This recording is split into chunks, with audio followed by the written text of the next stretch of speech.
Hello and welcome to Misaal. My name is Zahed and I'm your host. On this podcast, I talk candidly with the most innovative minds working towards building a better startup economy in Pakistan. In this episode of the Misaal podcast, I talked to Muhammed Bukhari. He's the co-founder of Farmdar, a Karachi-based agritech startup that recently raised $1.3 million in seed funding. We discussed what led him to return to Pakistan to start Framdar, why he went the VC route, how his product focuses on developing efficiencies in agri-supply chains, and what he looks for when hiring talent. Let's listen in. Welcome to the Misaal podcast, Muhammad. How are you? Hi, Zaid. I'm really well. Thank you for having me. Wonderful to be here. First of all, congratulations, raising funding recently. So before we jump into that, why don't you just give me a little background about yourself? How'd you meet your co-founders and why are you trying to solve this problem right now? So, look, professionally, my background is strategy and finance. I'm a chartered accountant. I'm a fellow of SEMA. I also spent 3 years at McKinsey in their London office. And in my last role, I was GM for commercial for home broadband for British Telecom. But more importantly, slightly bit more relevant to Farmdar, I actually come from a family of farmers in Pakistan. And, that is at the heart of why we started Farmdar anyway. A number of years ago, a couple of the co-founders, we decided that we would start exporting produce from our own farms to the international markets. And what we realized was Pakistani produce was quite low quality. The quality was very poor when we started competing with sort of other countries. And in certain cases, we were even struggling to compete with countries from Africa. So we resolved to do something about it.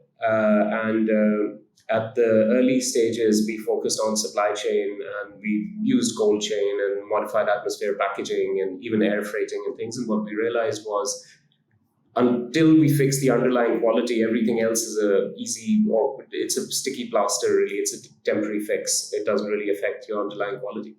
And so we started to look at precision agriculture, remote sensing, satellite imagery, drones, IoT sensors, and we saw that it just created this step change. And that's really where Farmdar was born.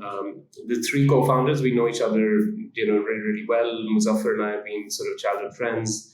And Ibrahim is my brother. So we go way back. So I had that question too. Okay, is Ibrahim his brother? Because you both have like a different spelling of the last name Bukhari. Yes. So I was like, oh, maybe they are. It just happens that they spell it differently, but they are brothers, or like something is going on. But I just always thought I'll ask you that. Yeah, I think it was just probably something my parents didn't pay attention to when they drafted our kind of birth certificates or something like that, So it is true that both of you have different last names or spell it differently. Yeah, we do. I mean, but we've used our official names in all our engagements and things like that, so that's how they're actually spelled. I think there's a little crossover from Urdu spelling to when you translate it into English, I guess, and like our birth certificates were all in Urdu and stuff. So I think.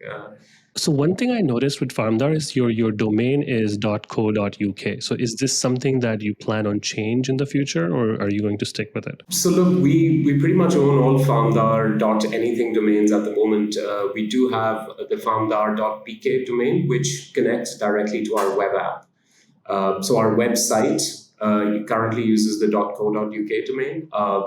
But for farmers, we use the .com.pk domain and the .pk domain so that it takes them straight to our web app.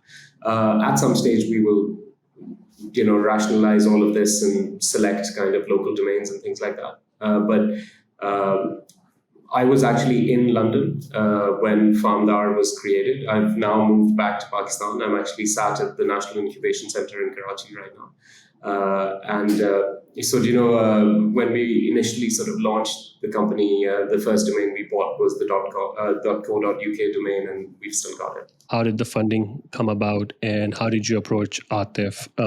Because I think, correct me if I'm wrong, but this is the first time that Indus Valley Capital is investing in anything to do with agriculture. So how did you convince him basically to venture out a little bit from the other industries that he's been investing in? So look, if I take the first part of the question, when we approached or when we decided that it would be VC funding would be a route for us, we actually spent quite a bit of time on, as a founding team, choosing whether or not to go down that route. At that stage, we were post-revenue. And actually, even though the founders weren't drawing salaries and things like that, we were actually EBITDA positive at the same time. And that's because our business is slightly different than your sort of, I guess, B2B marketplace or like B2B e-commerce business. We don't really look at GMV particularly. We focus on revenue. So we're a revenue generating, EBITDA generating, a little bit of an old school type business in that way. Right?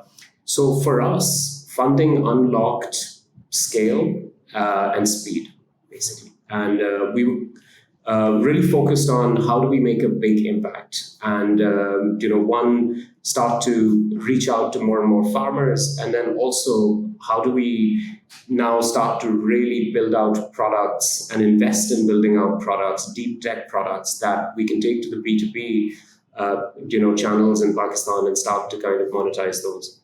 So, going to the right investors was really, really important for us. And I think one thing that was really amazing when we spoke to Atif actually is that, we felt that he really understood what we were trying to do.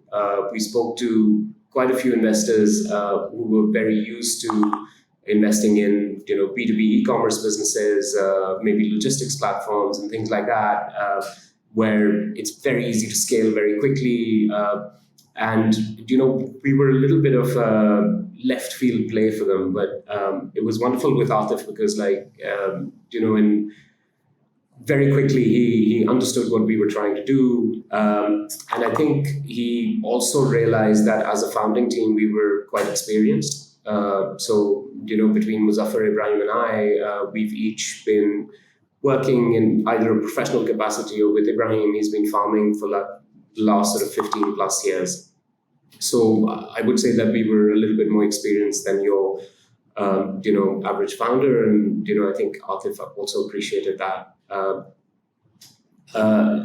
How did we convince Atif? I think, look, it boils really down to what the startup is trying to do versus what a VC's kind of thesis is, right? And I think we were able to show Atif and give him confidence that actually our plans were solid. The problem that we were trying to solve was, a big enough problem where, we could get scale out of it. And then also that the solutions and, the products that we were aiming at were really going to make a big difference to that industry.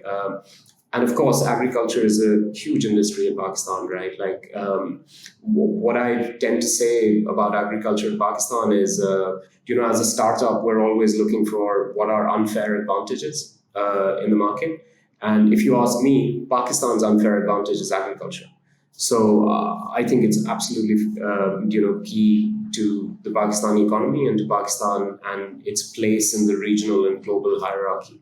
Yeah, my next question was actually going to be about like the market, right? Like the agriculture, Pakistan is known for agriculture market, and it seems like there isn't much activity. I mean, there are a few players in the market right now, like Taza.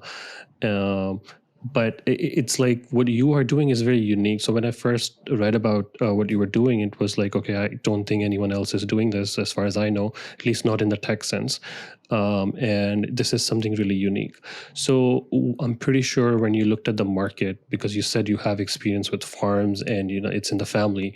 So what does the market like really look like, and the challenges that you have faced in like convincing, maybe onboarding farmers to basically listen to what you have to tell them about certain crop yields or anything with data?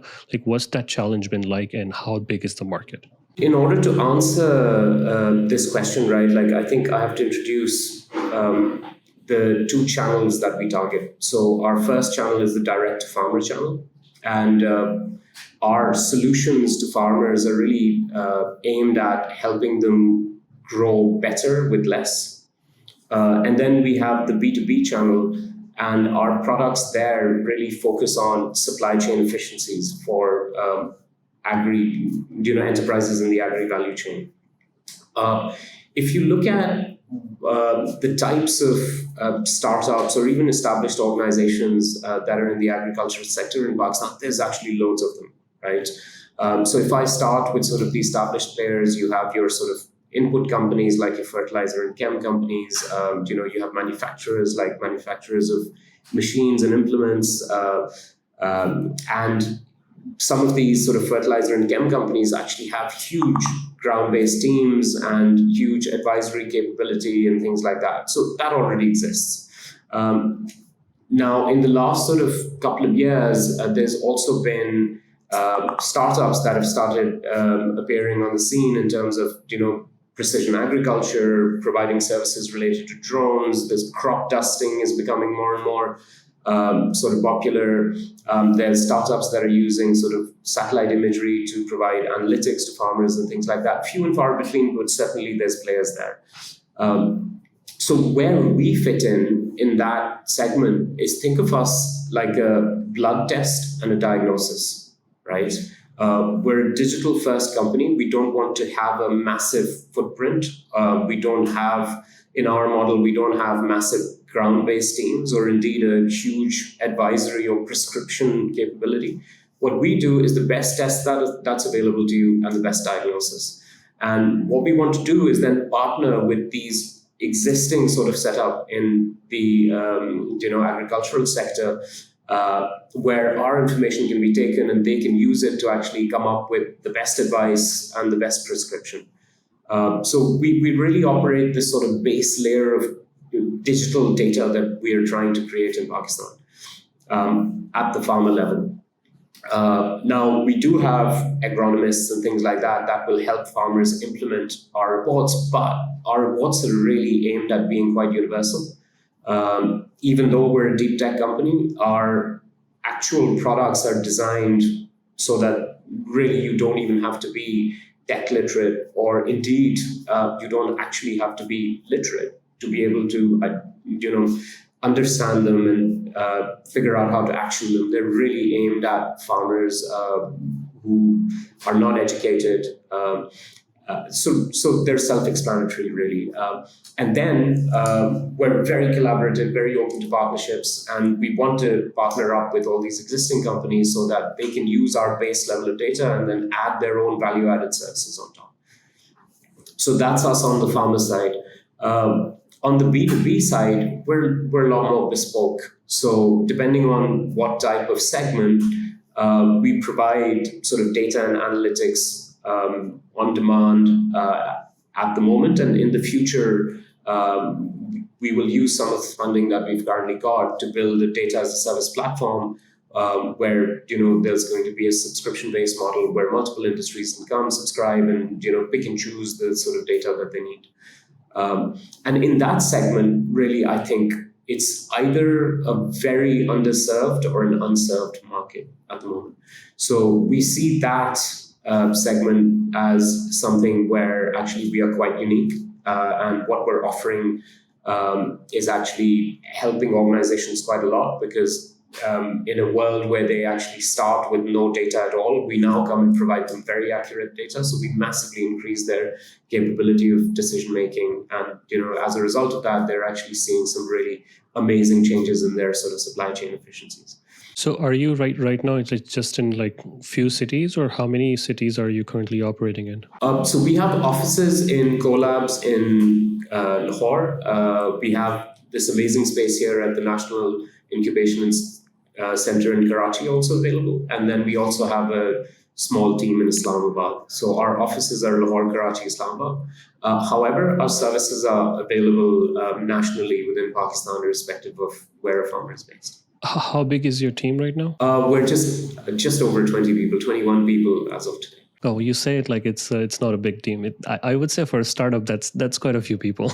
Yeah. I mean, in fairness, we have grown quite quickly in the last couple of weeks. But again, because we are not like a heavy boots on the ground in the field type of team, the vast majority of our people are either sort of on the AI side, or sort of on the GIS development side. So we're quite tech heavy. So since we're talking about talent, so can you tell me a little bit more about how do you recruit? What is like your? I mean, I know one of the reasons founders talk about that. Hey, I want to, once I raise money, I do want to make sure that I put it out there that I've raised money because it helps me recruit really good talent. Of course, that's helped you in the past couple of weeks, but like I'm pretty sure out of all the resumes that you receive, you must have like a criteria of like someone who you want on the team, because early stage startup hiring is a little bit different than a more mature company. So what are you looking for in employees? So look, I think I just want to start by saying that we are actively looking, and actually we want sort of the brightest minds in Pakistan to come and join us, because the kind of I would say the challenge of using tech to improve agriculture is a difficult one globally, let alone just in Pakistan. So we really are looking for the best and brightest in Pakistan to come and join us. What do we look for? Look, clearly, we look for tech expertise when we are. So, as an example, if we're looking for people in our sort of AI team, our problems tend to be either computer vision problems or deep learning problems or machine learning problems. So having expertise in those areas is really, really important. However, we also really prefer people who have applied that to something and actually tried to create commercial products with it. So, just academics and research is really, really helpful, but we tend to focus quite a lot on actually the application of tech in real world, real life problems. So people who have a skew towards wanting to do that, they always sort of do quite well in our teams. As an organization, our culture is very much, we don't fear failure. So we like experimentation. We learn from failure, and we continue to develop our sort of approach and our products as a result of it. So somebody who thrives in that environment will always sort of feel at ease and like quite sort of embedded in the team. So people who like taking risks and experimenting, they do really, really well at Farmdar. And then I would also say that actually it's the kind of place where we're quite flat. We don't have lots of hierarchies. And people who take the initiative and don't mind being in fast-paced, chaotic, but also situations where they can take initiative and they like taking the initiative, that works really well. So generally, we're looking for entrepreneurs, if I could put it simply, right? Like if you're a tech person and you like to take charge and you have a bit of an entrepreneurial spark in you, you'll do really, really well at Farmdar. I mean, a lot of people who have joined us actually have either already had journeys where they've tried to start their own companies, or at some stage they want to start their own company. So, that works really well. It gels really well with the team. Is there a common question that applicants or people you interview ask about, like about your company or about anything with the industry? Is there one thing that you might want to address? Not particularly, but the one thing that I have noticed is actually just the number of people who I've spoken to who one way or another are actually connected to agriculture in Pakistan. It's absolutely amazing to see. I've spoken to so many people who either are themselves or at some stage their family or at some stage they've worked in an industry that is connected to agriculture in Pakistan. So that's phenomenal to see. I think just to add, maybe more related to the previous question, it really, really helps if you're interested and passionate about agriculture. And I know that a lot of young people might not consider it to be sort of sexy, but the tech that we create, and when it really, when our sort of developers or our product team start to see that tech actually make a difference in the field, I've had people come to me and say, "Oh my God, can I actually go and see how this, actually relates to the field?" So people have created products, and they look amazing on a laptop or on your phone, but when you do compare them to the actual ground reality on the field, it can sort of be a little bit eye-opening, right? So we get people from the team always wanting to do that, which is amazing. Personal question for you. So since it sounds like you moved from UK to Pakistan and you have been working on this Farmdar from Pakistan. So how has that experience been? Like, coming back to Pakistan and doing something, maybe you got comfortable in UK. It's of course, it's always an adjustment. How did that turn out for you? What were some of the challenges that you faced? I mean, look, it's still quite early days. I've only been here a week and a few days. But, I am from Pakistan, and for the last at least 15 years, I've been in Pakistan kind of at least once a year. I think I have kids, so it was sort of very important for us that they come and settle down and things like that. And touch wood, it's been quite amazing on that side. They're fantastically happy, and I think that gives me a lot of comfort. But other than that, so far it's been really amazing. There's some awesome things going on in Pakistan, and as a market, it's such a fascinating market.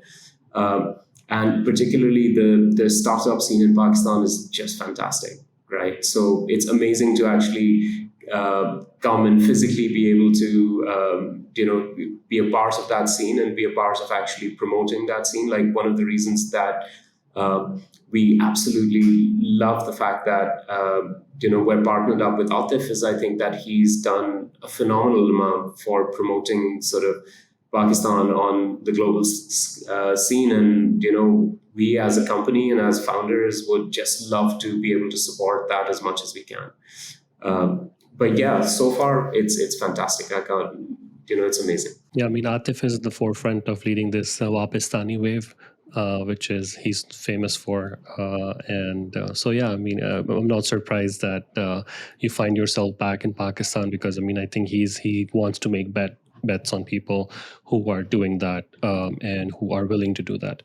So that's all great. So what is something that you feel that you have to achieve, like maybe in the next couple of years, to get to a point where you feel like, okay, it was worth it to raise funding, it was worth it to grow this much? Like, what are your goals in terms of like next, maybe couple of years, next 5 years? The first thing I'd like to mention there is, look, we really want to focus and double down on the Pakistani market first, because I think it's such a large market and there's so many opportunities in it. We don't want our attention to sort of be diluted too much by wanting to grow outside of Pakistan very quickly.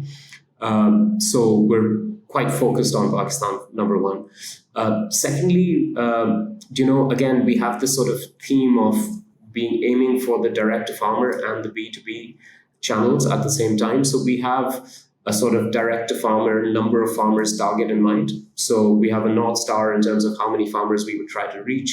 And in Pakistan, agriculture is quite concentrated. So we have that target split into sort of strategic areas that we would like to target over the next sort of coming years. And we really want to become sort of embedded in the resident experts of those crops and those particular geographic areas.